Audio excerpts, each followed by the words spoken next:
సంక్రాంతి సంబరాల్లో మొదటి రోజు భోగి. ఈరోజు పిల్లలకి భోగి పళ్ళు పోయటం అనేది తరతరాల నుండి వస్తున్న ఒక అద్భుతమైన సాంప్రదాయం. దీని వెనుక ఉన్న ఆధ్యాత్మిక శాస్త్రీయ కారణాలను ఇక్కడ మనం వివరంగా తెలుసుకుందాం. చిన్నపిల్లల తల మీద నుండి రేగిపళ్ళు, చిల్లర నాణాలు, పూలరేకులు కలిపి మిశ్రమాన్ని పోయడాన్ని భోగిపళ్ళు పోయడం అంటారు. దీనిని భోగిపళ్ళ ఆశీర్వాదం అని కూడా పిలుస్తారు. చిన్నపిల్లలకు ఇతరుల దృష్టి తగలకుండా వారికి ఉన్న గ్రహదోషాలు పోవడానికి వేడుక చేస్తారు. రేగుపళ్ళను బదరీ ఫలాలు అంటారు. సూర్యభగవానుడికి రేగుపళ్ళు అంటే చాలా ఇష్టం. పిల్లల తల మీద ఈ పళ్ళు పోయడం వల్ల సూర్యరశ్మి ప్రభావం వల్ల వారి మెదడు చురుగ్గా పనిచేస్తుందని నమ్మకం. ఈ ఉత్తరాయణ పుణ్యకాలం ప్రారంభమయ్యే సమయంలో వాతావరణ మార్పుల వల్ల వచ్చే ఇన్ఫెక్షన్ల నుండి పిల్లలను కాపాడడానికి సహాయపడుతుంది.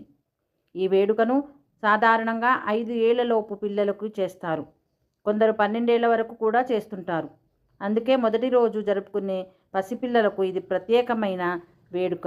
పిల్లల్లో ఏమేమి కలపాలంటే రేగుపళ్ళు, చిల్లర నాణాలు, అక్షింతలు, పసుపు, పూలరేకులు ఏమేంటంటే బంతి, చామంతి వంటి రంగురంగుల పూలు కలిపి ఆ మిశ్రమాన్ని తయారు చేసుకుంటారు.